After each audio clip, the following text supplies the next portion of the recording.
And while we are like networking professionals trying to do business, we also remember the people that talk to each other's like heartstrings.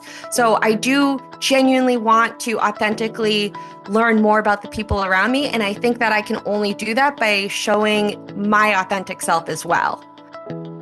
How can you make use of your nursing license in a non-traditional way and leverage your skills and expertise to create a career you love? Let's talk all about it as we welcome back Janelle McSwiggin, nurse medical writer, entrepreneur, and influencer extraordinaire, right here on episode 496 of The Nurse Keith Show. Hey there, this is Nurse Keith. This podcast, as always, is about you and your personal professional development, your career, and the healthcare system in the big picture. And I'm always here to share education, ideas, and informative interviews with some of the most inspiring people from the worlds of healthcare, nursing, entrepreneurship, and beyond. I love having you along for the ride, and I always want to thank you from the bottom of my nurse podcaster's heart for being part of the growing Nurse Keith Nation. If you want to help other people find the show, a rating and review on Apple Podcasts is super helpful. It really, really helps. And if you want to become a patron, you can always join other patrons at patreon.com, patreon.com/Nurse Keith. You can also just share the show with anyone who you feel might enjoy it or get something out of it. And no matter how you're interacting with me and with the show, I appreciate it super, super much. So the show notes are always at nursekeith.com in the drop-down menu labeled podcasts, and they're also on any podcast app where you happen to be listening. As I said, we're here today with my friend and colleague, Janelle McSwiggin. And Janelle, it's great to have you back on the show for a second time. And you were first with us 70 episodes ago on episode 426. It's amazing. And my first question is, and we may have addressed this on 426, but we're going to address it again. What was a crystallizing moment for you that kind of spurred you to be like, okay, I want to pursue a non-traditional path? Was there something specific that happened, or was it a kind of a slow burn?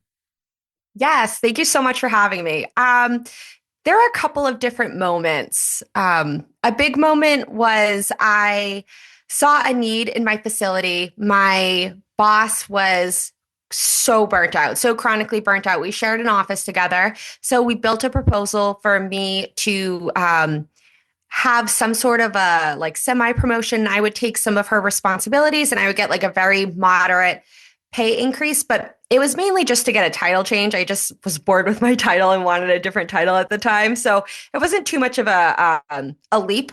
And the proposal actually got denied. And my boss at the time left a year later. So it kind of resonated with me that my healthcare facility at the time didn't care enough about my boss's mental health to split the load with another person that was willing to do it for a very like moderate fee and mainly just a title change. So when that happened, I kind of wanted to give myself a raise and wanted to take that initiative in my own hands. And I just got it into the idea that I didn't want to be denied that upward growth and upward like movement, whether it be monetary, whether it be like my own title or just like exploring different paths. So that was a big one. And I was just also getting really burnt out at the time. I was doing float nursing as well, and I would go to grab supplies and they wouldn't be there. And I was working long hours. And at the end of my shifts, I would find that it was really hard for me to turn off and go to bed after walking for hours and hours. And that fight or flight of you being in the middle of your shift and taking care of so many patients at the same time was just really starting to affect me after my shift ended. So at the same time of me not feeling appreciated by my facility, I also started to just have my mental health be affected, and it affected me on my days off. My back ached, my feet really ached. I felt on edge all the time. I would be with my friends and I would hear like a little kid scream of laughter and I would think, oh my gosh, they need help. And like my heart would start racing. So I just kind of also had it in my head that I couldn't keep doing this for the next 30 years of my life. So it came time that I wanted to just carve out a new path for that reason as well. Wow. So it was a lot of crystallizing moments. It was sort of a confluence of events and a confluence of feelings, I guess, and responses to the environment you were working in. And you saw your employer not supporting your boss and letting her kind of offload a little bit of responsibility or part of her job in exchange for you getting a teeny, teeny, tiny raise. So that wasn't very forward thinking of them. So they lost her and then they lost you. So, I mean, they lost out big time. And I think a lot of people listening can probably relate to that sense of feeling like, they don't really have my back, or maybe it's already happened to them that they got thrown under the bus or they got denied something that was maybe their due or just something that was prudent and made sense. So good for you. I mean, you took the leap like so many of us have. And, my question for you is, you know, how does it feel like to have transformed your career? Like what's it like for you? What does your lifestyle feel like? What's sort of like the feeling nature of this transformation? I have been absolutely invigorated by the change that I've chosen. I went from being just a cog in the machine, wondering if the people around me, the higher ups, like even really cared about me at all, to knowing that I built this like business around my entire mental and physical well-being, and that every choice I make comes back on me, but at the same time, every success is my own success. So I always call it like this awesome chess game. So when I make these calculated risks and they pay off, I'm so excited. And I never really felt like that at a company that wasn't mine. So it really helped my, I guess, self-esteem and confidence. It's not that I wasn't self-confident before, but if you told me I would have my own website, that I would be on a podcast right now or talking to people from all these different backgrounds that I wouldn't have any sort of a relationship with, like networking, I wouldn't have believed you. But because I have this business and these ideas to grow, it really pushed me out of my comfort and showed me like what I was capable of that I didn't think that I could do before. So it's really brought out a really unique side of me. That's really wonderful. And I want to pick up on that word unique because I think you really are unique in particular ways. One of the ways I think you're unique is the way you branded yourself. And what I mean by that is the kind of like the feeling, the zeitgeist of who you are in your online persona, for lack of a better term. And what I can say, because I think I know you fairly well now, is that your online persona is incredibly aligned with who you actually are. Because sometimes we meet people whose online persona is quite different from their actual personality, but you're just you. And that's the point I want to make to you or make about you is I know personal branding is important and we're going to talk about that.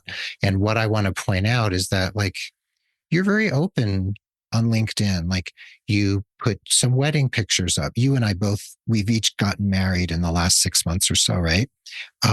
You put up wedding pictures. You posted some things about your honeymoon, and you you're very personable and authentic. So, what do you think it is about just being yourself and being authentic that's important, especially in this world we live in right now? I have been going out on a limb and showing more of my truth self. And I think it's been bringing about some really beautiful interactions with people. Huh. I told one of my editors, I'm getting married.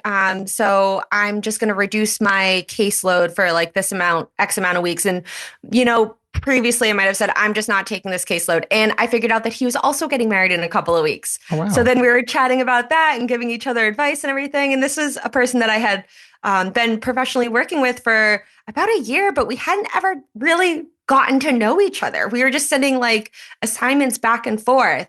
And it actually happened a second time with another contact. I didn't know him really well. And I just went on a limb and I said that I had just gotten married. He was getting married in 10 days. and we just vibed about that as well. So I really like taking the chance because it gives you a bigger piece of someone else's heart when you're showing them your heart. And I always like to say that on the other side of the keyboard is just another person with a family, hopes, dreams, like a favorite song, pet peeves, a favorite holiday.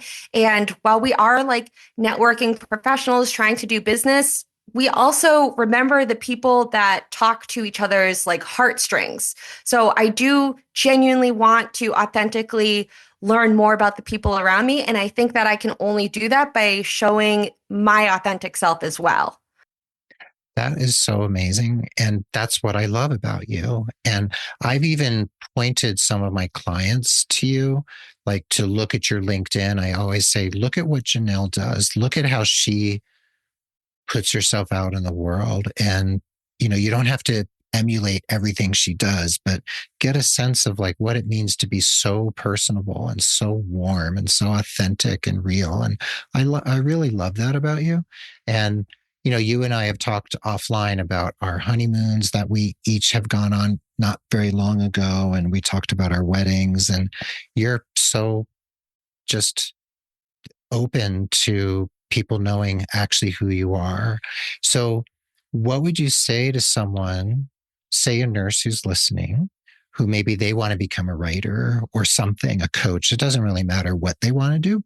What would you say about any fears they have about putting themselves out there in the world? Like, how do you address the anxiety and fear about that leap, which is big for many, many people? I can totally understand that. Yeah. I actually don't even have my personal Instagram linked to my name, um, just because the internet's so wide, right? And we don't really know who all these strangers are, and it is really like nerve-wracking. I think what helped me was starting with one passion of mine, one neutral passion that relates kind of to my overarching goal, which was writing. So for me, it was skiing. And that really showed me that people had a lot of in common with that. People either hated skiing, tried it once, was terrified of it, or people skied and they could tell me about the mountains. And I learned that some people were going out on big snow days and they wanted to tell me about their day. But it also related back to writing for me because sometimes I was skiing and I would be at the top of this really scary hill and I'd be like, I can't do this. I can't do this. There's no way. Like, I'm about to cry right now. It's super icy up here because it's Northeast skiing. That's all we have is ice coast. Yeah. Um, and then I would get down and I would do it. And it would kind of be like a business thing because when I started my website, I'd be like, I am so low tech. Like, I cannot do this. And then my website is really pretty now and it works and it functions.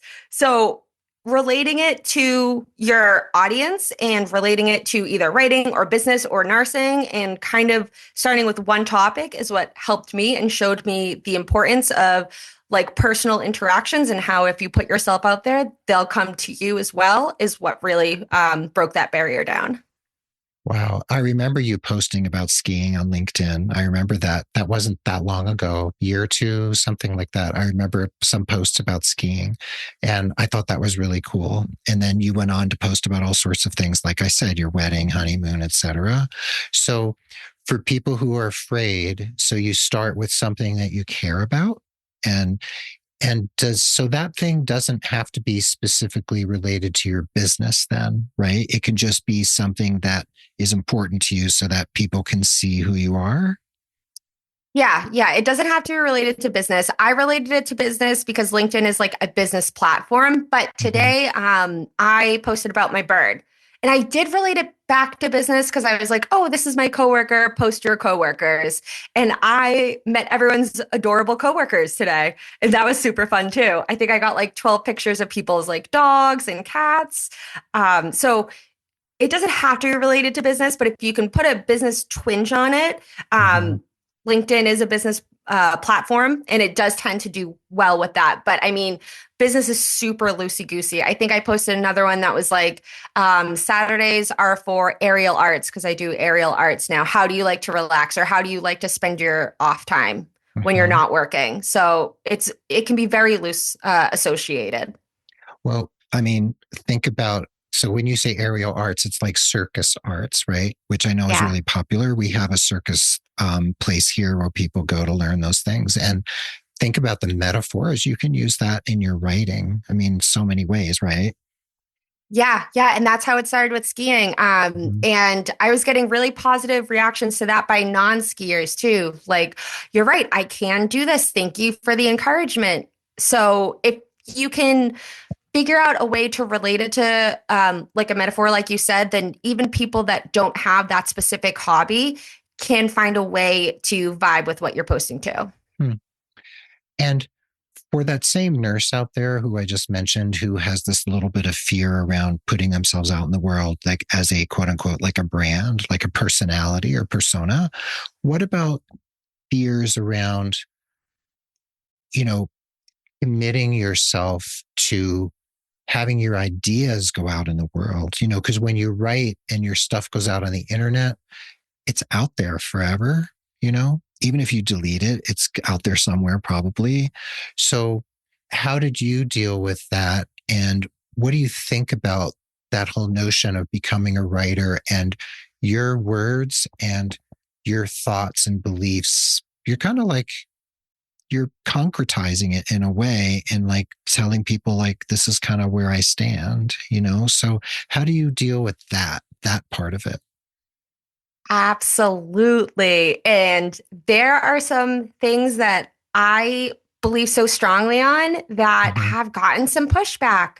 mm-hmm, And I will say it took me a little bit to get there. If you look, I don't think you can scroll that past that far back in my LinkedIn. But I started off with just like tips for this, tips for that, that type of thing. Very cookie cutter type of stuff. And I found my voice through exploration and posting consistently. So I would definitely say post consistently.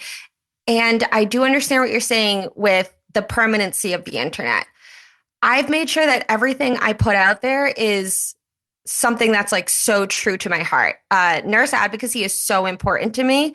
And there have been times where I'm like, ooh, nurse leaders or administrators might not like that I am so for floor nurses. Like I reel back so hard on unsafe workplaces and everything like that. But at the same time, I've had so many nurses message me with heartbreaking stories of like their terrible shifts and just really unsafe working practices that in my heart of hearts, that's what I believe in. And 10 years from now, I don't think I would change that belief. So I think it's important to really pause, reflect, and use your experiences to come up with some core beliefs before you post, because you're right, the internet is totally permanent. And I'll say that everything I have posted, I really resonate with. mm-hmm. So you feel like you only put things out in the world, whether it's social media or articles you're writing, either for your own website or for people and companies you work for, stuff you feel like you can really stand by and that will kind of stand the test of time for you. Yes, absolutely. I did take one client and I got to writing one article and I was like, oh, I don't love this. I don't love Mm-hmm, this at all. This is just like not quite my vibe. So I wrote the one article and I was like, no, thank you to any others. mm-hmm, So there was like one, but I think that sometimes, you just take one job and you don't quite know what it is until you do it. But you can always say like, no, thank you, as long as your contract says like you only do one. Um, mm-hmm. but yeah, I think definitely staying true to who you are and your voice is really important. Yeah. And speaking of voice, you have recently launched a podcast called Nursing Now, and you're also kind of syndicating that over onto YouTube, right? So there's a video aspect, which I have not done with my podcast. And it's brave of you and courageous to go the video route too. Hats off to you. So, what's it like to move from the written word and the photos on LinkedIn and social media and writing articles and blogs to actually like speaking and actually not just speaking into a mic like you and I are doing right now, but also being seen? So how is that for you? And what has that transition been like? Ooh, that was a tough transition. To be Mm-hmm. honest, I find it exhausting. Mm-hmm. um, I love the written word. I've always been called to the written word. I've talked to other people that want to be writers, and most of the time they say, I've always dreamt of being a writer. I've written my whole life, but I have not videotaped myself my whole life. So this was very hard. Mm-hmm. I definitely feel zapped after creating videos. But at the same time, I hear a passion that comes out in my voice in my facial expressions. And I think that sometimes I get my point across a lot better than I do in the written word. A lot of the things I'm saying are the things I've been saying for longer, but I don't love to watch them, but I will watch them sometimes, and you just see like a fire come out in me that you can't quite see in the posts. So it is nice for other people to see that I'm not just like blankly typing these things, that I truly do mean what I'm saying, and that I am so passionate about advocacy and health writing and all these other aspects of helping nursing. So I think that translates better. So I do think it's worth it, even though it totally zaps me. Yeah. Well, that's very honest of you. Um, so you found your voice as, you know, an entrepreneur, right? And through social media. And you also found your voice as a writer. And now you're finding your voice as a podcaster and as a, person making videos too. So what I get from you and what I appreciate about you is how all those voices feel so cohesive. Like it all feels so authentic. So for people out there who want to give this all a try and it feels overwhelming, like they're like, oh my gosh, website, social media, videos, YouTube, podcast, writing articles, how do you break it down so that it doesn't feel like this absolutely overwhelming, like tsunami of stuff to do? Like, where do you begin and how do you ease yourself in? Oh man, like I totally get it. I'm the least tech savvy person out of anyone knows. Like it's so bad. So one of the tips I give a lot to people that I mentor is just not to create a website until you like need a website. I think a lot of people get really caught up with making a website right away, and LinkedIn can really be like your one and done. You can find clients from there. You can market yourself from there. You can host your portfolio from there. So, as far as having a website, if it's super stressful to you and it's one thing that might keep you from starting your business, I would put that off. I would just not even worry about that. So that's one task that we don't have to worry about that. And then with all the other noise of like what platform, what content, I would play to your strengths. My strengths were always writing, and I think I developed my voice through writing first. I would kind of like say these narratives in my head and then write them out. But I don't think I would have such a defined I guess, tone about me and about what I'm talking about if I didn't write them out first. And I think that other people might be better with video. So I think playing to that strength. And I think also sticking with one platform at first. So you can figure out how to watch analytics, how to monitor a post and see if your audience really likes the topic, or maybe you should pivot to another topic, and how to do market research on your potential followers. So, what they're into, what might be their pain points, that type of thing. I think that if I had tried to start on all these different platforms at once, I would have gotten overwhelmed and I probably wouldn't have done good on any of them. But Mhm. because I really took my time on LinkedIn the last couple of years and I really built myself up on there, it helped me transfer those skills into other platforms, which is what I'm doing now. Wow. Well said. That's really awesome. I think that's a great encapsulation of that journey and that dance that many of us are doing or have done. And people out there who may be listening right now who want to do it, or maybe they've stuck one toe into the water, but they're like pulling their toe back because it's scary. So I think that's all really good advice. So when we come back from the break, I want to talk more about writing because you have a writing course that I want to talk about. I want to talk about you and I being on Glassdoor and what we're doing over there and just some other stuff. So hang in there with us. We're going to be right back for the second half of the episode. This is number 496, and we're with Janelle McSwiggin, nurse, medical writer, entrepreneur, and influencer extraordinaire. Hey everyone, let's take a quick pause for the cause, shall we? If you're in need of personalized, holistic career coaching to elevate your nursing and healthcare career, look no further than nursekeith.com and Nurse Keith Coaching.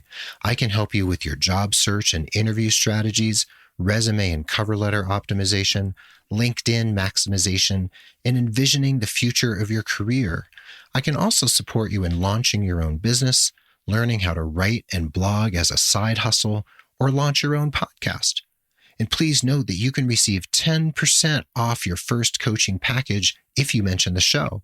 So email me at keith@nursekeith.com to schedule a complimentary 30-minute strategy session. Now, let's get back to the episode at hand.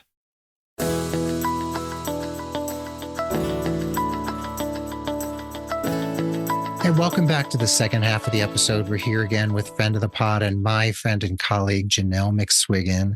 And Janelle, just before the break, you were kind of breaking down and encapsulating, kind of how to tackle this multifaceted, like I was saying, tsunami of stuff that can hit you when you decide to put yourself out in the world, especially when you're doing it in a non-traditional way, which you and I are both doing. So one question I have for you is, are you still working in the clinical space in any way? Yes, I am. I think a lot of the time people get hung up on success by whether a person has quit the clinical job or not. Mm-hmm. And I invite people to push back on that. And I think that success lies in where you're the most happy. So I've always said that I don't hate nursing. I really like nursing, but I was really unhappy when nursing was my only option. I like to think of it now that the bedside is my plan B, right? I'm no longer tethered there. I have this growing, like, chess game in front of me of my business, and staying at the bedside in a limited capacity allows me to take more calculated risks in my business and scale up sustainably. And I really love my specialty. So I don't want to leave forever. It's just, I didn't want to have it be my only option. So right now I am still at a limited capacity. I don't know where I'll be 10 years, 20 years, but if I had to predict, I would still say in a limited capacity. I really do love nursing as a healing profession, and I love seeing my patients every day, or not every day, but in some capacity, just not every day. That's lovely. And what is your specialty? Just share with us what you're doing these days. School nursing. Oh, it's awesome. That's great. Yeah. And I'm doing travel medicine, which is not travel nursing. I actually see people who are like going to Africa on a safari and they need a typhoid vaccine, things like that. So it's actually pretty interesting. It's a pretty cushy, easy job. So we're both doing things that are, have a fun aspect. Like you get to work with kids, right? So Yeah, I yeah, love it. I call it being like a drop of sunshine nurse. Like I'm like, hello, come in. How can I help you? I love being like that positive impact in their life when they see me. It's a very uplifting job. And the work-life balance is great. You really can't beat it. I love that. That's great. I can so picture you as a school nurse. Oh my gosh. Those kids are so lucky. So that's really wonderful. So, okay, let's talk a little bit about writing. So, I was telling my wife, Shada, the other day that I have never taken a college writing class ever. Like I never, ever took one. I took a literature class at one point. I went to art school first, right? So I've never like taken a writing class, and writing's just something I've always done. And I just sort of taught myself how to be a good writer. So how did you realize you could write, and what was your pathway to feeling like, oh, I can actually like put words to paper or digitally and express my thoughts? How did it all come together for you? I love that you said that because so many people are very concerned about the certifications and going to college for medical writing. And I always like to remind nurses that it's an entry level job for us. Um, so that's great to hear. My journey, I mean, I've liked writing as long as I can remember. I think in the second grade, they told us we didn't have a page count for like a story, and I wrote 32 pages on like some fictional thing as a second grader. So I've always been like writing little short stories, writing songs down. The written word has just always called to me, even in like times of stress. I've always just written things down and felt better after. And Hmm. even when I'm like not concentrating on what I'm writing, I've gone back and looked at it and I'm like, that's actually not that bad. And even today, when I'll have an article and I'm just really not vibing it and I'm like, oh, I just have to get this done, just write it.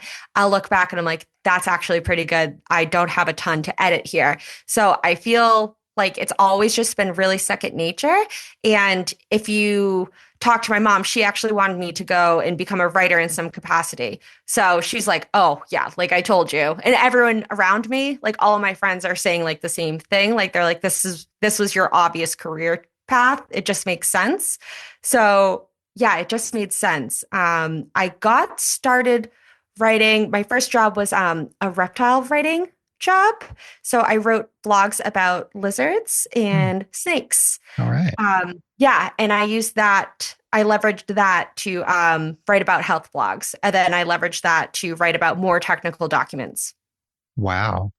So when you say technical documents, that could mean a lot of things. Like I've known people who are freelancers who will like help actual like tech companies write instructions for the users of their devices. So there's a lot of different types of technical writing. So what does that look like for you? What have you done? And is it all kind of healthcare related? Yeah, so it has been healthcare related. It's so hard for me to remember because I've jumped around so much. I'm Mhm. so interested as a freelancer that I say yes most of the time for things that come across my way, even if I don't fully understand it at the time. I love learning on the job. So I've written regulatory documents for medications to be approved by the FDA. Wow, cool. I've written NCLEX test prep questions. Nursing textbooks, CEUs for pharmacists and pharmacist technicians. I've written basic blogs, slide decks for pharmaceutical companies, Hmm. and websites for medications as well, like copywriting material. And honestly, the list goes on and on. That's just kind of from the top of my head. Wow, that's very multifaceted. You started with lizards and then you got to the point of like writing stuff that the FDA is going to read in terms of getting a medication approved. So that's pretty technical. Like that's pretty high level. Um, so is there one type that you feel like is your sweet spot, like the thing that you naturally gravitate towards? I think blogs are just easy for me to write. I think I Hmm. can just kind of write those in my sleep by now. And it seems Hmm. to be pretty easy for me to get that type of job. People really need blogs right now. But for what I actually like to write, I really like CEUs. They're really dense, and slide decks. They're really dense too. Slide decks are interesting. I call them fancy pants PowerPoints. They're just like PowerPoints, but I like them because they mirror or they reflect a research study, but you have to have like a visual component of that. And you obviously can't overwhelm this one PowerPoint. So you have to figure out what's important, what's not, and you have to create like a story throughout this PowerPoint. So it's super nerdy because you're going through all this data and pulling it out. And it's also challenging because you're figuring out how to represent this data in charts and what type of chart is best suited. And you're also playing around with like different templates. So it's kind of artistic. And then you're also pulling out the big picture to create like a storyline. So it's also kind of like storytelling. So slide decks are really, really fun for me. Wow, interesting. Wow. So that's so many different things that you've tackled And I'm sure some of them have been more challenging than others. And you said that you almost always say yes. And that makes me think of my colleague Donna Cardillo. I don't know if you know Donna. She used to be what was called the inspiration nurse at nurse.com. She wrote the column there for like 16 years. And she's a motivational speaker and a comedian and a nurse. She's amazing. And a story she tells on stage often when she gives a keynote is that in her nursing career, especially in the early years, she always said yes. Like back in the 90s when Congress was creating these diagnostic related groupings, DRGs, and all the hospitals had to like jump on that. And it was really complex. And I was just becoming a nurse at that time. She said she was asked to like take that on for like a hospital or something. And they said, can you write these DRGs for us? And she was like, yeah, totally. And then she went home and she was like, what have I done? But she figured it out. So do you feel like it's sort of like that for you, that you say yes and then you're like, okay, how do I do this? Totally. There have been so many times where I take on a project and I'm like, I don't know what I'm doing. And then honestly, I'll get a couple of hours into it and I do know what I'm doing. It just has a different name and I draw back on my experience or the other deliverables that I've had and I know what I'm doing. They just have different names, but the principles are the same. You know how to research, you know how to write, you know how to pull out data. And I find that saying yes has taught me a lot of different deliverables and a lot of different like editorial principles like within the field. So it's given me a lot of experience that I wouldn't have otherwise. So I always go out of my comfort zone, even though it's awkward and scary, and I might not sleep that well that first night. I come away feeling really invigorated and challenged and ready to take that experience onto my next project. Mm, cool. I'm actually recently tackling how to start to do voiceover work, like to get voice acting work. And it's really tough. And I have this one potential gig right now that is really hard to figure out. And I've been a little bummed out about it because I can't quite figure it out. It's super complicated and I can't get anyone at this company to help me yet. So I'm working on this thing that I'm doing and it's scary. It's a little scary and frustrating. So I'm kind of pushing myself out there and it's hard. I have to admit it's really hard. But going back to you, um, in terms of writing, because we're focusing a lot on writing. You teach a writing course, and I think it's geared mostly towards nurses and healthcare professionals. So tell us about the course and what does it look like, and what can people potentially learn if they want to take the course? Yeah, so it's called the Writing Academy.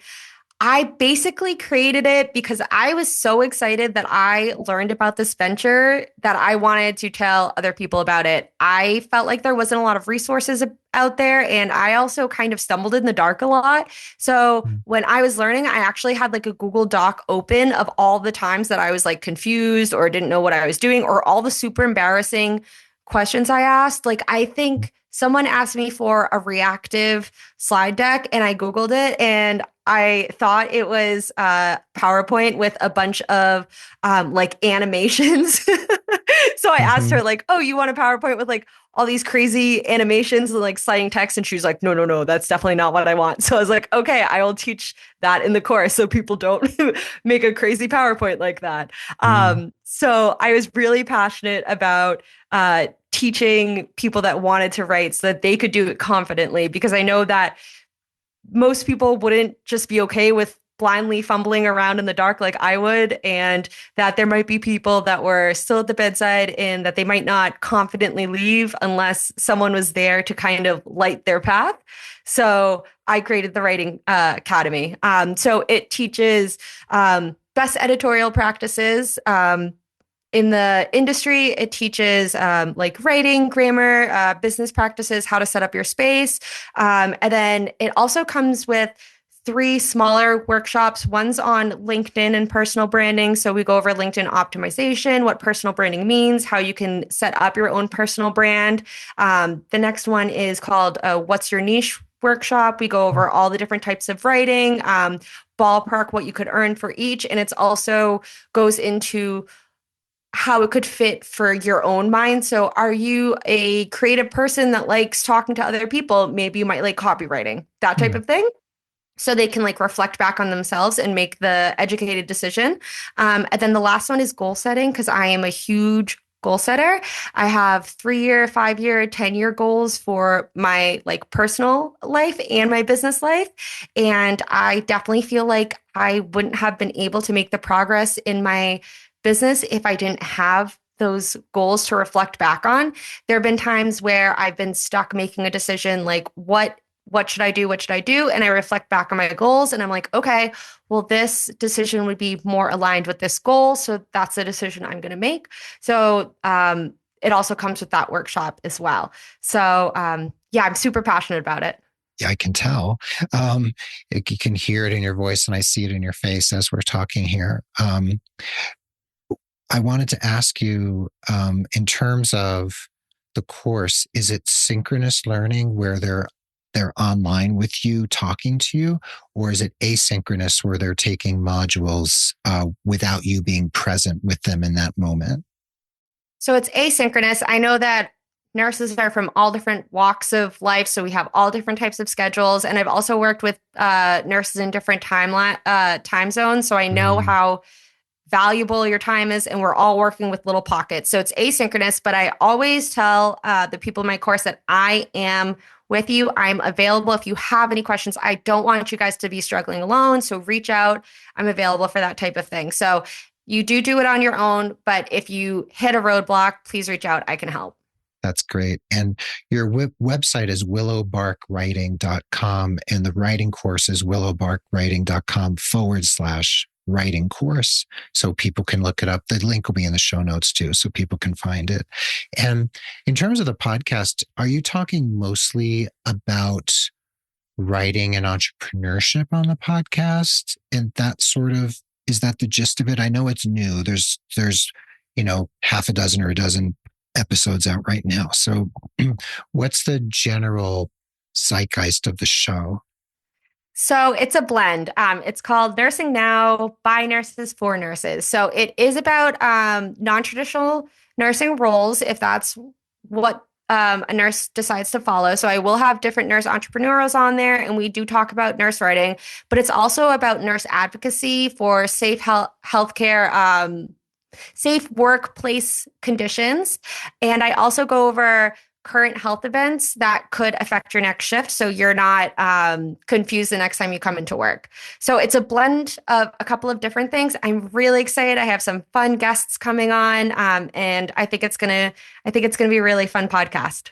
Yeah, I think it's going to be really, really successful. And I know you're doing the audio and the video version.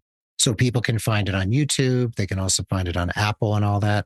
And I'm going to try to get you over to the Health Podcast Network too. So people can watch for that. And you and I are also doing something new or relatively new over this last, I don't know, 6 months or year. You and I have been I guess they call them influencers over on Glassdoor. And you and I were each posting something on Glassdoor every week for, I think it was 6 months. And now they switched us over. We're called work life experts or something. And we're posting videos, which is really pushing me hard because I'm not a video person. And I think you're doing really, really well. So you and I are both over on Glassdoor in the Nursing Bowl. It's called the Nursing BOWL, Nursing Bowl. And it's a little online community there. So what's that like for you? Yeah, I think it's a really interesting platform because you can choose to post anonymously or by your name and title. So Mhm. I think it's pretty cool. I don't know if you're familiar with Reddit, but Reddit's pretty anonymous. And I'm seeing the same type of vibe where you can post for advice, you can post for salaries, you can post for, I've seen people post. I had a really bad day at my job. This happened. Are you guys seeing this at your facilities too? A lot of current events on there. So it just kind of reminds me of Reddit for nurses. I think it's also a really safe space. I've seen a lot of really encouragement from nurses. So it's been like a really beautiful spot for them. It's been cool to see, watch it develop. Yeah, so people can head over to Glassdoor if they want to check it out, and you'll see there's a healthcare bowl, there's a nursing bowl, there's a work life bowl, and there's all sorts of experts and quote unquote influencers over there. So you can find both of us over there, and it's an interesting community. I'm watching it grow. I'm just watching what they're doing with Glassdoor. I think it's interesting. It's a very interesting platform. And it's a place, one of the special things about Glassdoor is it's where people can rate their employers. Like it's sort of like on Airbnb when you can rate your host, you can kind of rate an employer and learn about an employer before you apply for a job there. So it's an interesting spot on the internet for nurses, I think. Um, I really, really want people to go to willowbarkwriting.com and I want them to check out the writing course. And they can find you on Instagram. It's nursing.now. So that's for the podcast. And you're on TikTok and YouTube. And of course, we mentioned LinkedIn. So all of these links are going to be in the show notes for people to check out. And they'll be on nursekeith.com too. And, Janelle, last time you were on, I think I did ask you these 4 quick questions that I do at the end of the show. And I want to run through them again because I think maybe something's changed for you since 70 episodes of my show ago. So the first question is, how at this time in your life, with all the things that have happened since you and I last spoke on the podcast, what does success mean to you now? What does it look like? I think success means to me that I I'm sleeping at night and I don't feel that worry anymore. I don't feel that anxiety and that I have my free time to ski or use the aerial gym and I can be around my friends to make my schedule. Mm-hmm. So what I'm hearing a lot from you is this sense of like, I don't know, I would say like freedom, fulfillment, right? Those sound like things that are important to you. Yeah, I'm really, really happy right now with how things are going. And even though video content is so scary for me, Mm-hmm. it's invigorating to do something difficult. So I'm scared and I'm excited to do it, just like how I was when I started writing. So we'll see where it goes. Yeah, I hear you. Okay. Second question. And I don't remember who you talked about last time, but I always ask about someone who's an inspiration or an important person in your life. So, who's somebody that comes to mind for you right now who's just one of those people who you look to, whether they can be dead or alive, famous, not famous, but who's in your consciousness in your space right now? I love Pope Francis, so I'm going to have to say Pope Francis. Wow, tell me why.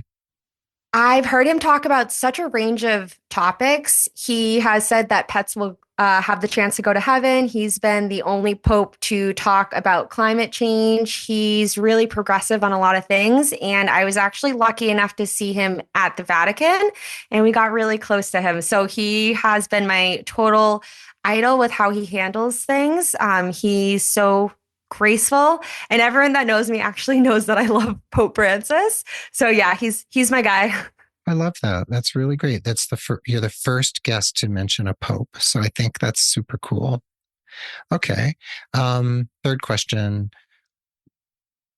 Let's just go with, what's any book, any film, anything from popular culture that holds a place in your heart? Anything at all? What comes up for you? Um, can I say a band? Sure. I really, really love listening to the Grateful Dead. I think that they are just beautiful musicians. I think that the following of people that they have is really inviting and friendly. They have a lot of music out, and a lot of it's just really, really happy music that I can put on in the background. So the Grateful Dead is definitely really special to me. Their bassist just died, I think, a couple of weeks ago, Phil Lesh. Hmm. So Oh, that's yeah. definitely, yeah, that's definitely been on my mind. And yeah, me and my husband have seen them or the surviving members quite a few times, and they're always putting on such a pleasurable show. Oh, I love that. That's really great. When I was in high school, I lived in central New Jersey and the Grateful Dead played English Town. It was this big like racetrack out in the boonies of New Jersey. And I didn't go. And I kind of wish I had gone because it was a really kind of historical moment. And I wish I had gone because it would have been a really cool experience. I appreciate that a lot. All right, last question. If we named you Queen of the World tomorrow, just saying, um, what's something you would want to do to improve the lives of people in the world? And you'd be Queen of the World, so you would have absolute power. But what's something that you think would be an awesome way to come right out of the gate as Queen? Ooh, I'm so stuck between reducing food famine, so areas where people don't have access to grocery stores with fresh produce. I'm stuck between that and affordable healthcare, like high quality healthcare for all. So I don't know. I'm going Okay. back and forth between those two. So food security and healthcare. Yeah. Those are really good places to start. One of my guests recently, he kind of went with Maslow's hierarchy of needs. And he was just like food, clothing, and shelter. Like, where else should we begin but food, clothing, and shelter? So I thought, yeah, Maslow, that's, you're going for that too. I think that's really important. So Janelle, you are amazing. This won't be the last time you'll be on the show. This is the second time, not the last time. And I I was telling you offline, but I'll tell you here publicly that I really, really admire you as a person. I think you're a really authentic, amazing person doing great work in the world. And having you on the show and having you be my friend and colleague is really an honor and privilege. Oh, thank you so much. I'm so happy to be back. Thank you. Well, there you have it. Thanks for listening to this awesome episode of The Nurse Keith Show. Remember, the show notes are at nursekeith.com or just look at the app that you're listening to on your phone. Make sure you go to willowbarkwriting.com.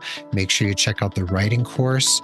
Check out Janelle on Instagram, on TikTok, on YouTube, on LinkedIn. All the links are there. Tell her that you heard her on the Nurse Keith Show and just swing by and say hi. If you need personalized holistic career coaching, make sure you check out nursekeith.com and Nurse Keith Coaching. Mention the show and get 10% off your first coaching package.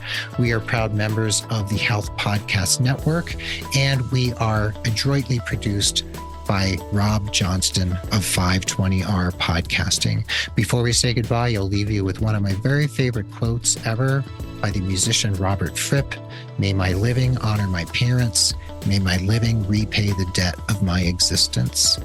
Be well, dig deep, seek joy, keep in touch. This is Nurse Keith saying adios till next time from beautiful Santa Fe, New Mexico, and the inimitable and wonderful Janelle McSwiggin saying arrivederci from New Hampshire. All right. Thank you to Janelle. Thanks to everyone for listening and hanging out with us. And we'll catch you on the proverbial flip side.